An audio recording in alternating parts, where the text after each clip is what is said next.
It's the Fix California Hour on this Jimmy Buffett Friday on the John Phillips Show. Johnny's on vacation, so it's Randy Wang here. 800-222-5222 is the telephone number. You can email us at johnnydon'tlikeshow@gmail.com and search for the John Phillips Show wherever you get your podcasts. Absolutely, absolutely. During the commercial breaks, I'm listening to Gavin Newsom's interview on Mark Halperin's podcast because this is what I've chosen to do with my life. Any outlet that Gavin Newsom's on, I'm listening to it. Mark Halperin used to be the political director for ABC News, and he asked Gavin Newsom about the prospect of Kamala running for governor, and it's not necessarily a ringing endorsement from Gavin. As far as I know, this is the first time he's ever spoken about the subject. So you're not sure she's going to run? I honestly, and by the way, I'm as close to the people around her than anybody. And to this moment, I would say the vast majority of us do not know, period. Right. And would you advise her to run? Would you tell her it's a good job for her? I would reflect what you just said. You have to have a burning why. And if you can't enunciate that, the answer is no. Why the hell would you want this job? Right. Gavin Newsom, on the prospect of Kamala Harris running for governor, I will repeat myself, says, why the hell would you want this job? You have to have a reason, and that reason can't be that you're using it because you want to run for president. We are clear and have been clear. I'll be listening to the rest of that interview on my drive home, and I'll either have sound for you on Monday's show, or maybe I'll play some on my local show on KABC at 5 o'clock called The News Blitz with Randy Wang. Yes, that was a shameless plug. Let's go to Oakland because you have a new mayor. Barbara Lee speaks for me. Quite frankly, she'll be sworn in soon, and she's got a 100-day plan how to get the city of Oakland back in order. And if everything goes according to plan, we won't hear things like this. It's a lot of crime now. Oh, my God. They melted the basketball court. Who else do we go call Superman? It's one of my favorites. I love that guy. And I really wish Superman would get his butt to Oakland. They could use him. Or Batman. You know what? The whole Justice League, they could do some really good work in Oakland right now. Barbara Lee sat down with Oakland Councilwoman Janani Ramachandran to talk about things like public safety and the budget. And what do you know? I happen to find this. This is a sit-down interview on Janani Ramachandran's YouTube channel. I wasn't kidding about all the research that I do for this show on YouTube. It's all out there. Not only every local news channel, but every politician has a YouTube channel, and some of them all think that they're talk show hosts. So without further ado, let's listen to the Janani Ramachandran show featuring new Oakland Mayor Barbara Lee speaks for me. quite frankly.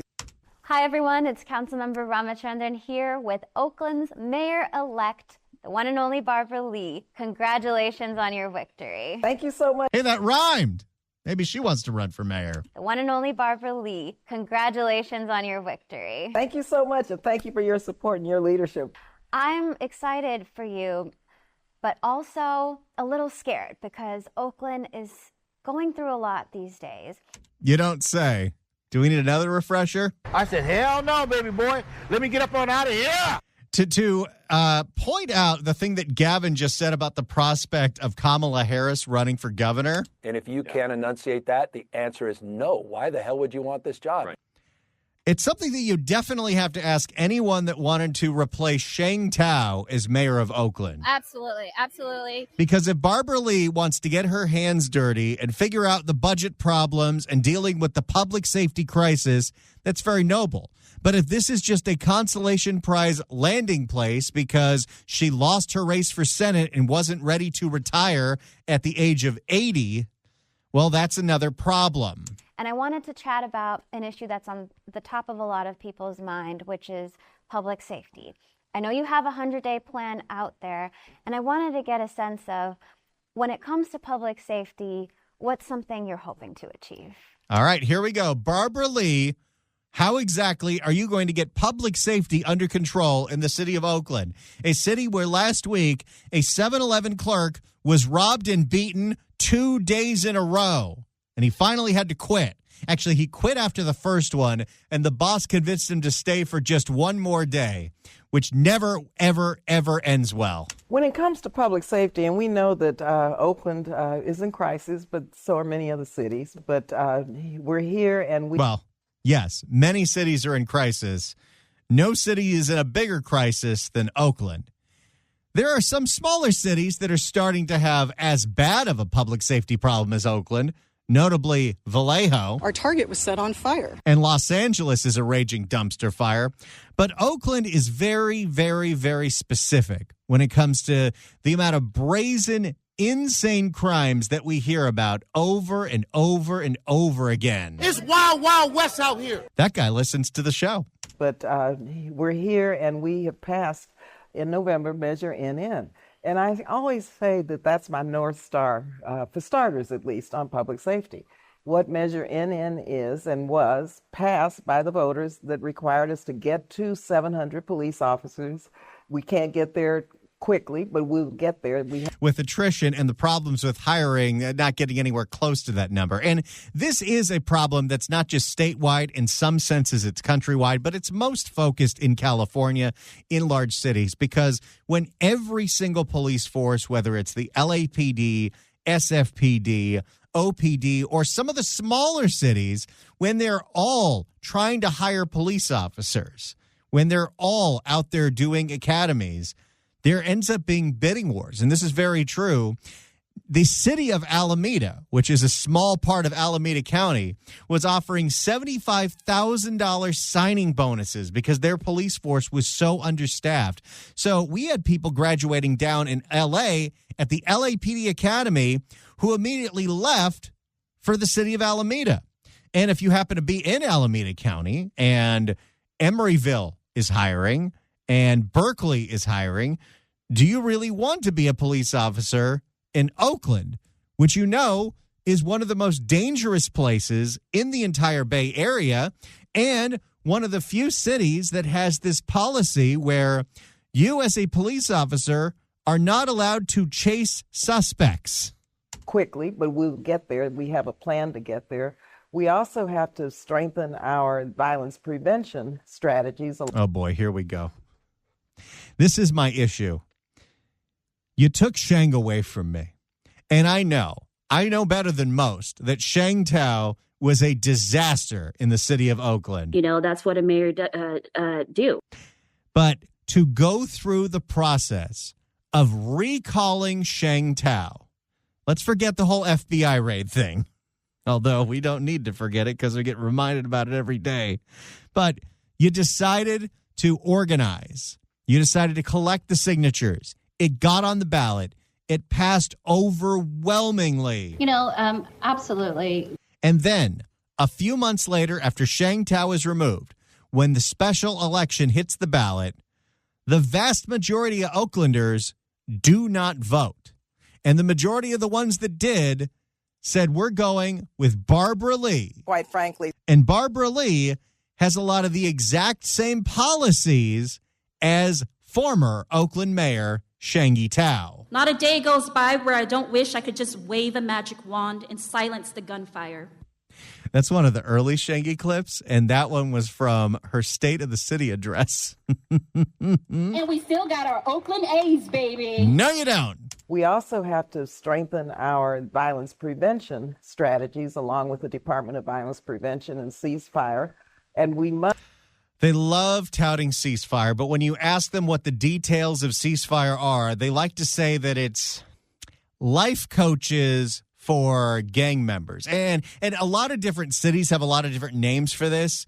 Karen Bass in Los Angeles calls this community intervention workers. These are the ones that she told Black Lives Matter Los Angeles she made sure got a 50% pay raise because these are mostly fresh out of jail ex-cons. And if we don't pay them $60,000 a year, they're going to go back to a life of crime, which is just a ringing endorsement for whatever this job is. But from my understanding, the violence interrupters, the ceasefire people are supposed to be trusted members of the community, which I guess means members of the community that won't be immediately shot by the gangs. And you convince them when there's a gang shooting, please don't retaliate and shoot the gang back. I don't know how well that one's working out.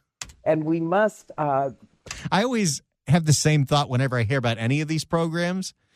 If you're sending somebody to talk to the gangs to tell them to stop shooting each other, that tells me you know who the gangs are and that they're all armed with illegal guns. And why aren't we sending in the feds right now? And we must figure out a way to strengthen macro.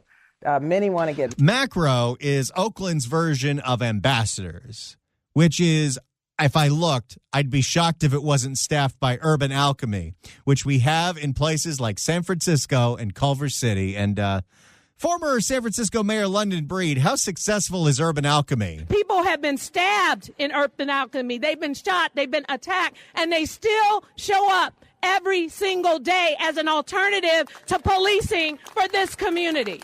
You know, it's interesting. We evolved from the defund the police movement, which was rampant in Oakland and San Francisco and Los Angeles, to realizing that that's politically toxic, although there's still some very strong defund the policers in office, notably Ulysses Hernandez at LA City Council. Because we are the defund the police people, right? But somehow the idea became, okay, we can't defund the police, so what we want you to do is blow up the budget and make your city insolvent with a whole bunch of programs that will, well, we can't reduce the police budget, will theoretically replace jobs that police are supposed to do. And that's where the whole idea of ambassadors go. Although the ambassadors in places like San Francisco and Urban Alchemy, they're getting paid, and this is true based on a report from ABC7 and Leanne Melendez, $8 every single time they make a contact with a homeless person. And that can include offering them a cigarette. Many want to get rid of macro. I believe we need a stronger macro because so often we don't need a police response to people who are having mental health challenges. So it's a comprehensive... I don't know. You're talking about complete unpredictability, and you want somebody that doesn't have the ability to do something about that.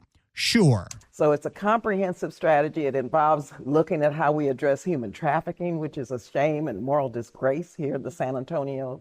Gee, I wonder how she feels about the California Assembly. Area of our beautiful city. And so it's a comprehensive strategy, and it's integrated. Violence prevention is integrated with the police department. And that's when you have all of these extra programs, whether it's LA, the gang reduction programs, the violence interrupters, you can kind of see how when all of these programs kind of add up, when those are the ones that are supposed to replace the police, but you also can't lower the police budget because it's political suicide in 2025, how all of these cities are broke.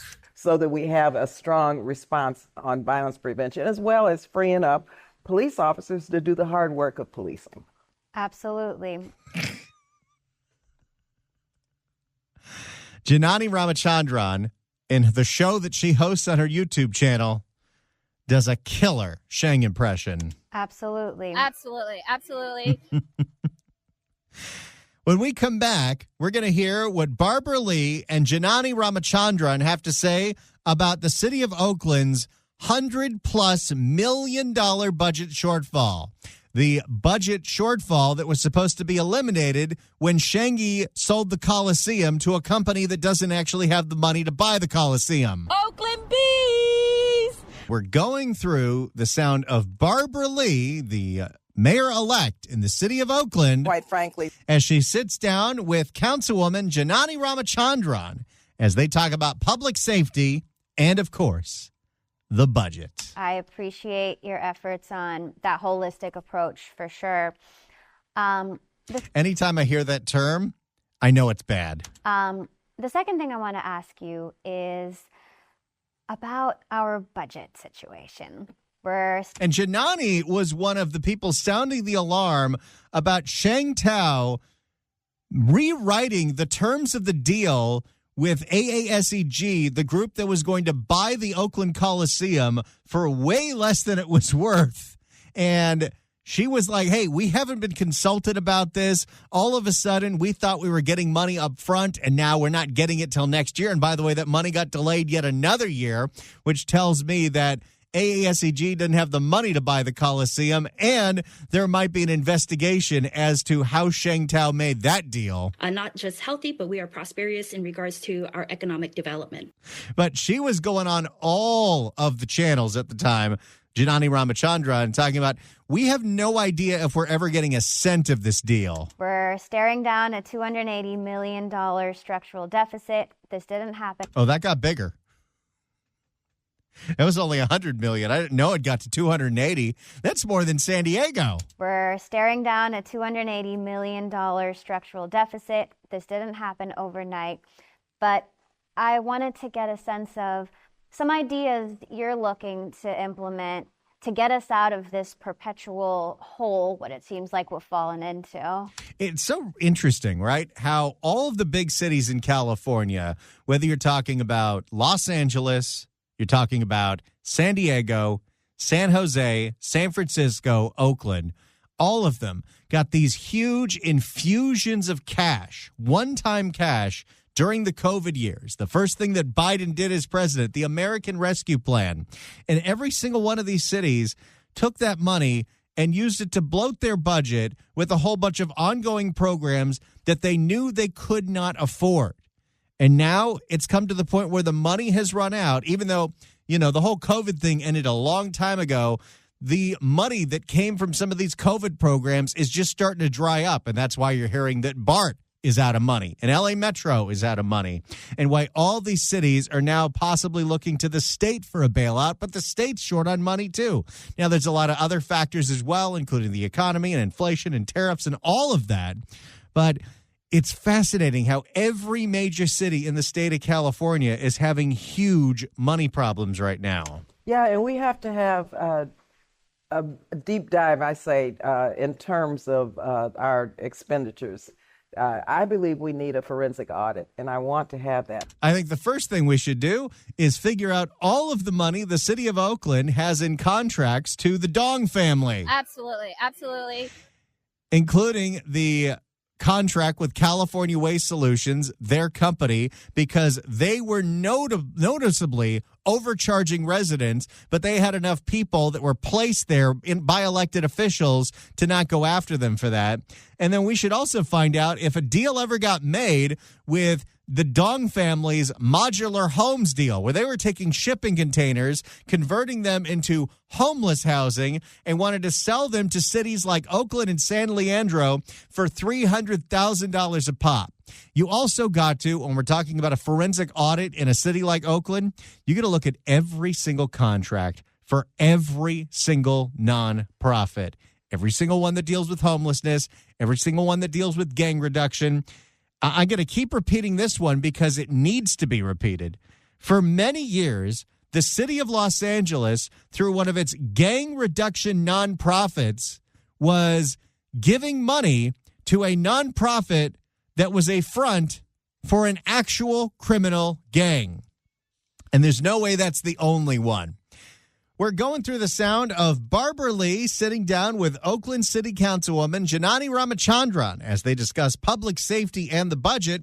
Let's hear more of Barbara Lee's day one plan for addressing the $280 million budget shortfall in the city of Oakland. But having said that, I'm hoping, and I have not seen the budget yet, but I hope that it's close to being balanced. Nope. Not even close. Minimizing cuts.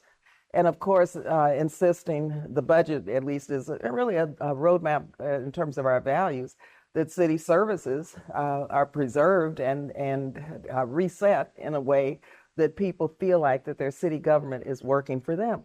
You know how people would feel like their city government is working for them? If a street takeover happens and OPD has the resources to actually bust it up.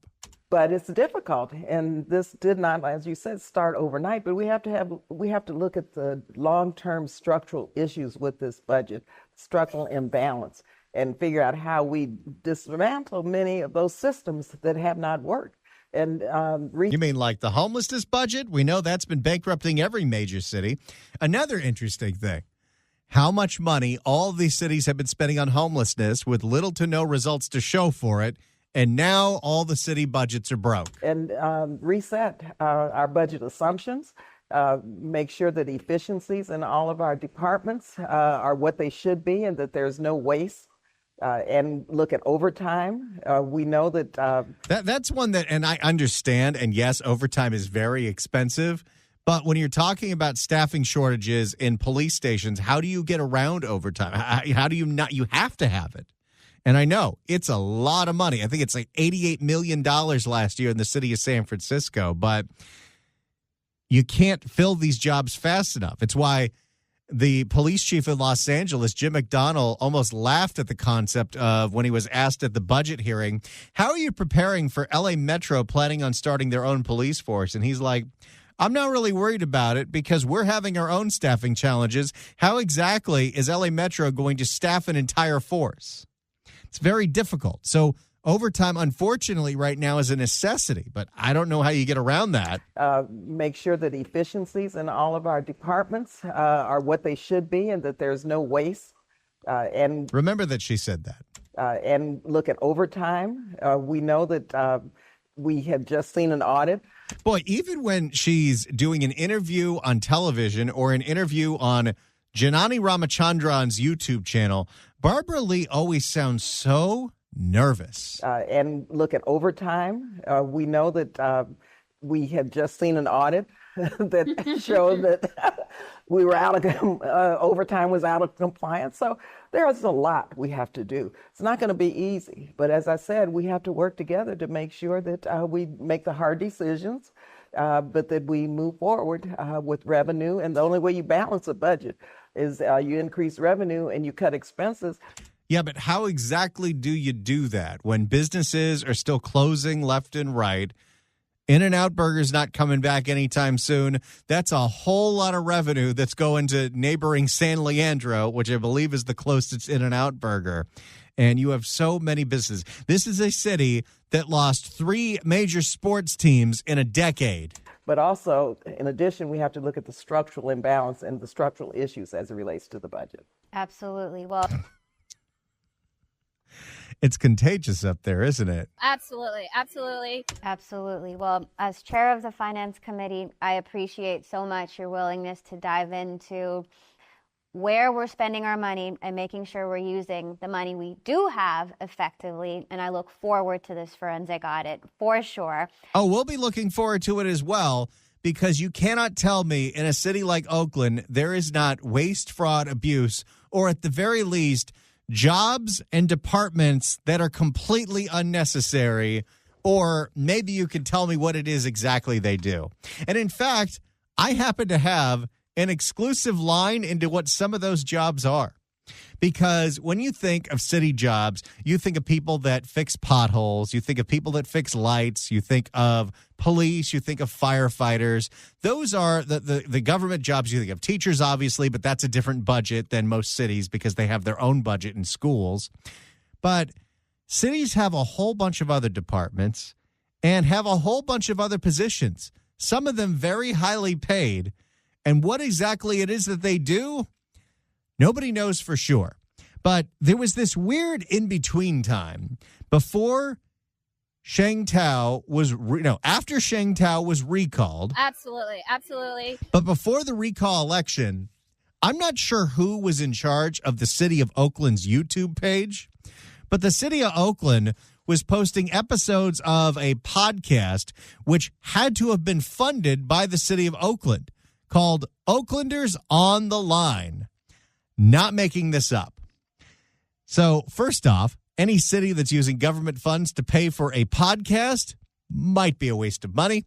But it was the content of the podcast that was illuminating, because episode 2 of Oaklanders on the Line was interviewing different members of the city family, people that work for the city, where they talk about why they love working for the city and what it is that their job is for the city. And if you want to do a forensic audit and you want to start looking at places that we might need to cut, I'd like to present to you Oaklanders on the Line and some of the employees of the city of Oakland that might need to be cut. What motivated you to join the public service workforce?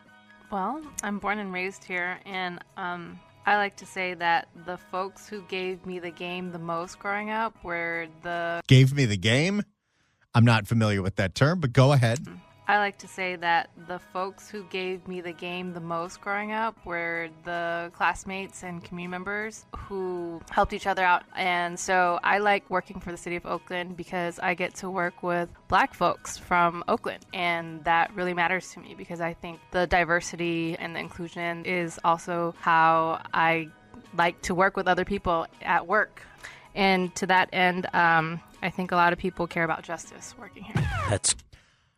That's quite a job. That's quite a reason to want to work somewhere because of the diversity, the inclusion, and the justice. And I get to work with a lot of Black people in Oakland. Okay.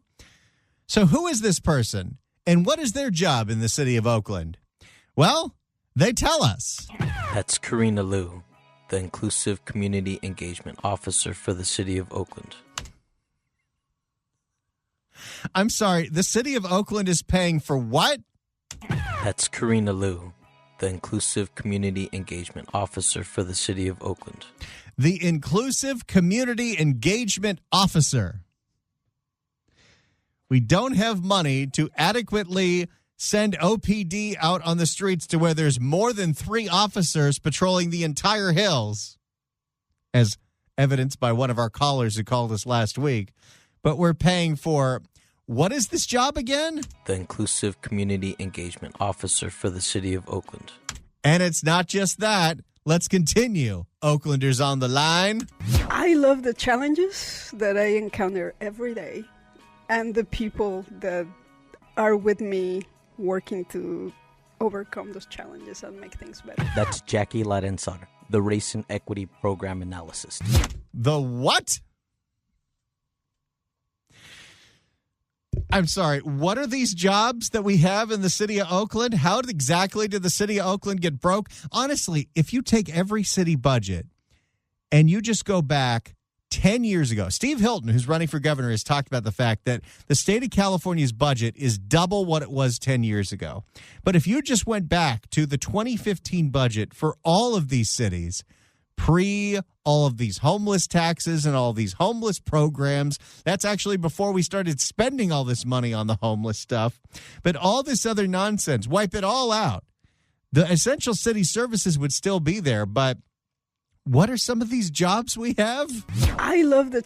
Let's hear this one. The Inclusive Community Engagement Officer for the city of Oakland. So we pay for, in the city of Oakland, an Inclusive Community Engagement Officer as well as... the Race and Equity Program Analyst. The Race and Equity Program Analyst. Analyst. The Race and Equity Program Analyst. Analyst. Did I say that right or did he say that wrong? Doesn't matter. I mean, I think I love the hope that people have in light of all of these challenges and the natural spirit of folks to help out here. That's Tina Risker, the Digital Strategy and Innovation Officer. The Digital Strategy and Innovation Officer. If you're wondering why cities in California have a massive budget shortfall, there are many reasons, including declining revenues. But you also have to look at all of these departments that have been opened in recent years, all of these jobs where I don't know if anyone could tell you what it is their job is, what exactly it is that they do. But it's time to get back to basics, although I don't have great expectations that Barbara Lee, when she looks at an audit, is going to be getting rid of some of these jobs in the city of Oakland. That was just 3, and 3 that they openly admitted existed on a podcast that was funded by the city. Gee, I wonder how Oakland went broke. I said, hell no, baby boy. Let me get up on out of here. When we come back, another issue with the city of Oakland. There's no money to fix the potholes. I can get that. If you'd like to email us, you could do so at johnnydon'tlikeshow@gmail.com. Nicholas writes in and says they can't answer 911 in Oakland, but after hearing who Oakland hires to work for the city, that's probably a good thing. That's Karina Liu, the Inclusive Community Engagement Officer for the city of Oakland. What do they do? What is that job description? Gee, I wonder how the city went broke. Well, here's another issue. The city of Oakland doesn't have any money to fill potholes, even though voters passed a bond measure to specifically fill potholes. Like, don't waste our time. We have a whole city to run. Oh, we'll get to you, Miss Sheng Thao. For more, let's go to Cron 4. A gas station and a convenience store robbed within minutes of... Oh, nope, that's a different Oakland story. Let's go to KPIX. Excuse me. Well, people in Oakland say driving through some city streets has gone from bad to worse because of potholes. And as Katie Nielsen explains, because of budget issues, the city might not have the cash needed to move ahead with scheduled repaving projects. And, of course, a lot of roads need to be repaved because when the street takeovers happen and they torch a stolen Kia on fire, it leaves a lot of damage to those streets. I'm rushing to get to school, and I'm like, oh my gosh. Leslie Alfred said she knew exactly what happened a few weeks ago. That car-eating pothole, as she calls it. You know, potholes are a big problem in Los Angeles, too, but traffic moves so slowly everywhere that when you hit a pothole at 5 miles an hour, it can't do that much damage. It's not far from her son's school, and that day, she hit it. I had to get 2 new front tires and alignment. It cost me like $350. She says the surface streets... She's got a good tire guy if that only cost her $350. She says the surface streets in Oakland just keep getting worse, and she doesn't understand why the city doesn't do more to fix it. It's very frustrating. So now I got to do the roads like a video game. Especially in East Oakland, too. It's really bad. You got to avoid the bullets, too. You'll see the potholes. So we went to the council. By the way, one of our great listeners, Tony, who likes to email us things that he put together with AI, he sent us a AI-generated cover for Grand Theft Auto Oakland, and Johnny sent it to our buddy Seneca Scott, so I think Seneca tweeted out. You can check it out. You'll see the potholes. So we went to the council member for the district, the Fruitvale area, Noel Gallo, to ask him about it. Noel Gallo in the orange vest, one of the few common sense people on that city council. The administration is hired specifically to administer what the voters approved, and it didn't happen. He's talking about Measure U bonds that were approved by voters in 2022. Okay, get a timeline here, because guess who is still somehow able to fail at her job that she's been recalled for? At the end of the day, get ready, Shangy. You're back, baby. He's talking about Measure U bonds that were approved by voters in 2022. But according to the Oakland Director of Transportation, the Finance Department didn't sell the bonds last fall, meaning there's a massive gap in funding. Okay. The city of Oakland, in the same election where, thanks to ranked choice voting, they chose Sheng Thao over Lauren Taylor. you know, that's what a mayor do. The voters approved a bond measure that would sell bonds and raise money to fix the dilapidated streets in the city of Oakland. And Sheng Thao, as the new mayor, didn't sell the bonds. The bureaucracy is real. So here we are 3 years later, and the city of Oakland has no money, even though the voters voted for it, to fix the potholes. Yes, they do. Yes, they do. No, they don't. No, they don't. That, possibly as much as $55 million. When the voter passes an initiative to raise money, there's no excuse from the governmental body. And the mayor gets a lot of blame here, but so does the city council. Nobody was paying attention that the finance department was supposed to sell bonds and then they didn't, or is it that nobody wanted to buy the bonds? Because Oakland, much like the city of Los Angeles, has a terrible credit rating. That we can't do the work or we cannot generate the money. Without it, Gallo says the projects that are supposed to start around Lake Merritt and High Street are now on hold. And the only work that will get done are the projects that are already under contract. We don't have money in the city of Oakland to fix the streets, even though people voted to fix the streets. Although I'm not surprised. How many bond measures do we pass that we don't do anything with? It will be pointed out a million times before the end of the new governor's race. But in 2014, California voters voted to pass a bond to build water reservoirs. And then we did not. And for drivers like Leslie, that is not what she wants to hear. It's a terrible thing. I wish somebody can do something about it. The city could try to issue bonds closer to the end of the year to raise the needed money. The only problem is, because of the city's budget issues, their credit rating has been dropping. Oh, no. Oakland can't even get a Capital One card. Well, Oakland's transportation department planned to start paving 55 miles last July and was expected to be done by next month. Yeah, that's not going to be happening. So there you go. We're still finding out 6 months after she got kicked out of office, all the failures of my girl, Sheng Thao. That's right. I like that. That was amazing. When we come back on the John Phillips Show, we're going to the city of Santa Monica, where the city of Santa Monica has a novel idea how to revitalize the 3rd Street Promenade, the outdoor shopping mall that's become a rampant area for homeless crime. What's that idea? Open containers of booze. We'll talk to John Alley from the Santa Monica Coalition next on the John Phillips Show.